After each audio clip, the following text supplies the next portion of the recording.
You got Chris Jericho and MJF for the millionth time this weekend. It's only been like the third match they've had, but it feels like the millionth time.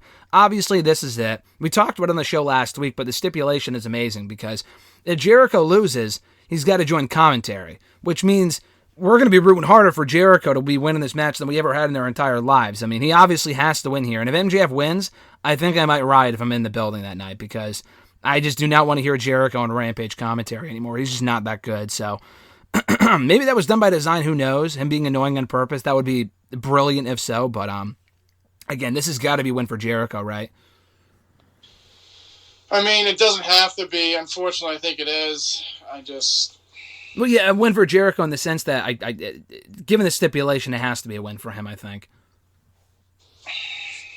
Yeah, I don't know. I feel like this whole feud has just been a waste, and what does it really do for MJF at the very end? He loses. I mean, I just don't think they booked it correctly. The whole 5 labors, they started off with a gunfight and ended with a pillow fight. I feel like the last year MJF's just been wasted by Jericho. The whole feud has been terrible. The whole Inner Circle, Pinnacle stuff's kind of been just so random and really hasn't done anything for anyone. I mean, Sammy Guevara not on the show. FTR has been hurt. Yeah, it seems like they're doing that tonight. But, I mean, FTR is also teasing like they're like done with AEW after tonight, it seems like. Or they might be doing other things. Wardlow and Jake Hager, like, the less of Jake Hager, the better of Jake Hager. And it really has done a lot for Wardlow. I mean, he lost to Jericho a few weeks ago. I mean, Sean Spears, who gives a shit.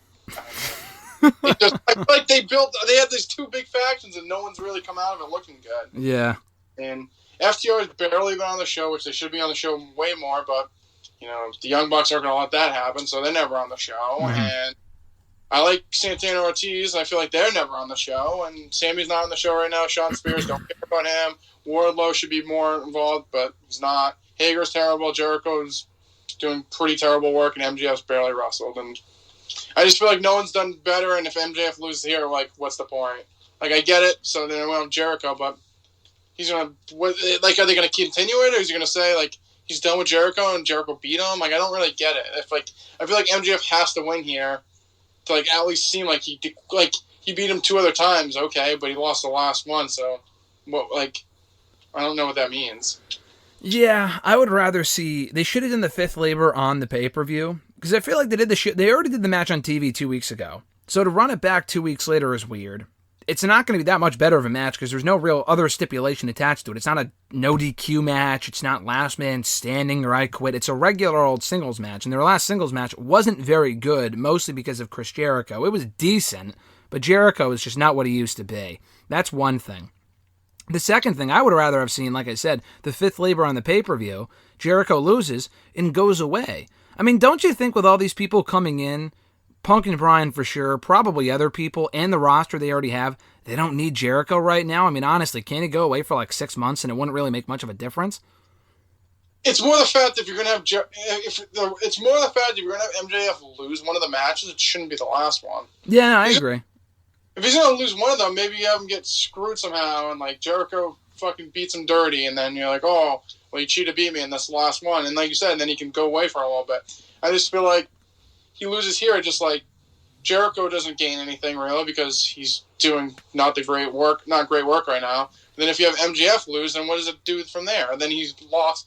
He'll be another first time he's lost since he lost to Moxley, and then he lost to Jericho, who's been doing nothing.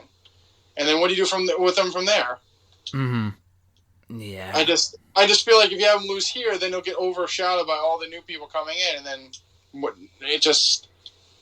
I just don't get it. I don't know. I feel like stipulation-wise, Jericho needs to win, but I'm hoping that MJF wins here. And I mean, I just feel like Jericho's days in the ring are clearly numbered. He's not been doing the greatest work in the last year, and I think it would be way better if MJF won here than him losing to Jericho, because I feel like it would literally do nothing for him. Yeah, I'd rather see MJF win, especially if they're going to have him feud with like a Daniel Bryan at some point, Bryan Danielson, whatever, a Punk. I mean, you can't really do those feuds if he's losing to Chris Jericho, who's 50-something years old. You know what I mean? Like, it just didn't make a whole lot of sense. That's my point. I just feel like you can't lose to Jericho and then go on to something else. And then the stipulation makes it obvious that Jericho's winning, too. Isn't that a little weird? I don't know. The thing is, maybe Jericho realizes that he's just not what he used to be. Maybe he is satisfied with that. And maybe I find that hard to believe. I mean, that doesn't sound like Jericho to me. It sounds like he wants to wrestle till he's like 65, but that's just the impression that I get. Yeah, I don't know. I just hope he doesn't lose here, but like you said, I feel like it is kind of like set in stone that Jericho will win, and I'll be upset. Can we get the best of both worlds and have MJF win, but Jericho doesn't join commentary? He just goes away for a little while? Can we do that? I mean, we can do that. I mean, I don't mind if he's on commentary. I just watch it on mute. It's fine with me. Dude, his Rampage commentary is awful. I'm sorry. I love Chris Jericho, but he is so bad now. He's so obnoxious. It's awful. It's just not good.